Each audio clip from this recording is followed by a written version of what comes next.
Fighter pay. Everyone loves arguing about this. I'm gonna say my perspective, which is that if I were gonna go and pursue fighting as a career, I would want to know that at the bare minimum, I would be taken care of if I'm fighting in the biggest organization in the world at the very top of the game. If I am fighting the best of the best in the biggest organization in the world, I shouldn't have to worry about bills.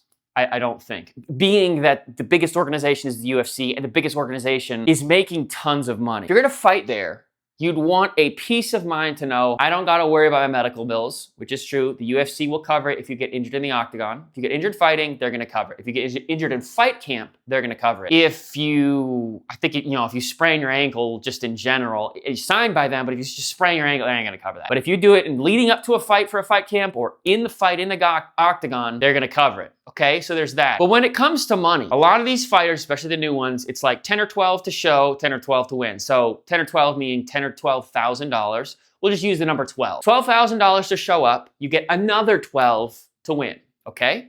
So that's best case scenario, 24, you're walking away, $24,000 a fight, you're walking away with if you win. Let's say you lose, you're walking away with 12. The UFC guarantees 3 fights a year. Do the math. Let's say, I don't know, you're having a good year. You win 2, you lose 1. So what is that? We get 24. 24 is 48. You're getting $60,000 if you win 2 and you lose 1 a year.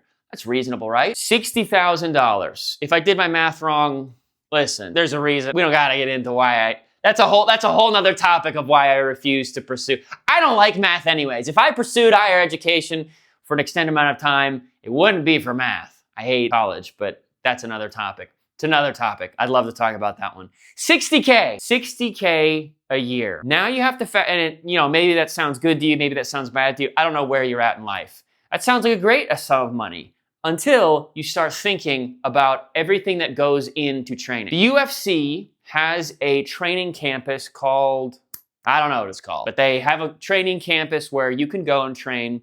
They have all these doctors. They have all this facility. I think they even have therapists there, to help with recovery or injury or whatever. They have a meal program there. I'm sure it's like cheap or free for the fighters if you're a member of the UFC under contract. So let's just take that out of the equation. Now, if you don't take that out of the equation, you got to pay a little bit to be a member of a gym. Is that a big factor? Probably not. But what is going to be a big factor that is going to add up is fight camp. You have to pay a coach. You have to pay your training part. If you don't, you're just showing up to regular classes and no one's giving you attention. No one is pushing you.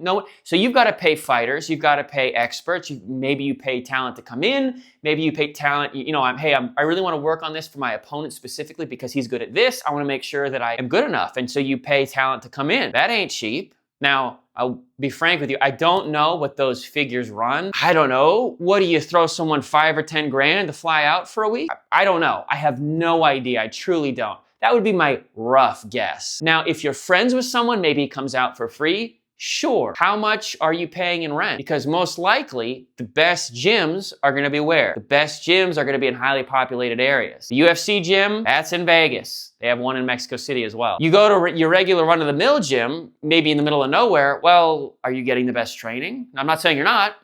Glover Teixeira has his gym up in, what is it? Is it Rhode Island or Maine? Somewhere way up in the Connecticut. It's in Connecticut. So that's out in the middle of nowhere. Now, I don't know that region too well. Maybe it's highly populated, but I've seen videos. It's not like they've got hundreds of people in there. They've got I've seen footage of this gym in particular, this kind of out in the middle of nowhere. You've got maybe 20, 30 people on a regular basis, it seemed. Now, this is from public media, but we're not talking about thousands. So if you're out in the middle of nowhere, you're gonna have to pay talent to come in, or you're gonna have to move to a city, which is very expensive. That's what I'm getting at. Cities are expensive, so you're gonna have to pay a lot in rent or a lot to own. At $60,000 a year, let's add in you got a wife and kids. This stuff starts getting up. Now, if you live in the middle of nowhere, it's cheaper, but you don't have access to talent. So it's this dichotomy. Is $60K really gonna cover everything? I think it's close. You hear about these fighters, sleeping on the couch and the early days, and it's rough. And it's like you just signed a $7 billion deal, UFC does with Paramount, and it's like the incentives went up. Now, this is a big deal, but only if you get a finish. The UFC now is doing something called, I think it's called a knockout incentive. If you knock someone out, I think it's instant $50,000. It might be 25. I apologize. I just read the figure and I'm blanking, but it's either $25,000 or $50,000. That's a big bump considering that your base is roughly 60K. I'll let you guys argue about it. You guys think it's enough? You guys think it's not? Blah, blah, blah, the comments, blah, blah, blah. Let's move on. You guys decide for yourselves. Now, worst case scenario, another thing to think about, you lose 3 times a year, you're probably not getting re-signed, first of all. But second of all, what is it, 12, 12, 12? So 36? Pretty rough. And that's at the top, by the way. This is at the top. 60K a year for being at the top of the fight game. You know, now if you're talking about champions, if you're talking about the top 5, it's a different story because they have, you know, they're getting big purses to show up. That's an entirely different discussion. The people at the top, that's kind of a tale as old as time. People at the top, you can make the most money. Let's move on to Ariel Helwani beef. This happened in kind of still on, not ongoing, but this was back in April, mid-April, I think. Ariel Helwani and the owner of the PFL kind of going back and forth on Twitter. Ariel goes, you know, scorched earth kind of thing. He's livid. Because Ariel puts out a tweet initially, says, PFL fighters aren't getting paid. Owner of the PFL comes back, Don Davis? I believe it's Don Davis. I could be mistaken. Comes back, this is hogwash. I can't believe MMA journalism, blah, blah, blah. You're not being truthful. Well, it sounds like they're not. If they're being paid more, they're not getting paid at all because they're not fighting. It doesn't really matter how much you get paid if you don't fight. You gotta have a fight. There's not much going on. I'm curious what the audience, you guys, what your perspective is, because I don't watch the PFL. I don't watch Bellator. I don't watch one. I will watch a clip if it comes across my algorithm every once in a while. I'm not opposed to it. How I look at it is, and you know, I think it's healthy that they're out there, and I don't mean to belittle, but how I look at it is, the last time I checked, it was like 2,000, over 2,000, you know, and some of these, you know, highly fluctuates. But on the UFC's website, there's like 2,000 athletes listed as active on their own website. That's a lot of people to keep track of in and of itself. I can't be going to then a roster of PFL and ONE and Bellator. That is so much to keep track of. So how do you guys think that they're doing in the PFL as far as pay? It sounds like this is, and I'm quoting Ariel here, Ariel Helwani, great show, go watch it, highly recommend. Are these guys actually getting money? Because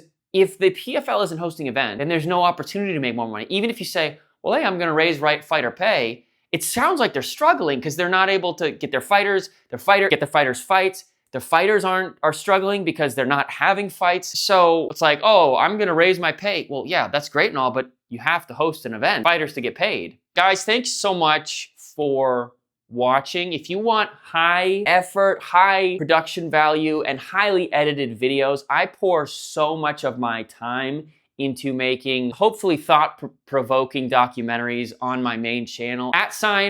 @Owen Lee Productions. I pour myself into these. I mean, I'm driving for interviews, all that kind of stuff. I'm really taking my time with the edit to make sure it's engaging and interesting, and I'm asking good questions, and I'm interviewing good people, and I've gotten people that I'm very blessed to have been able to talk to.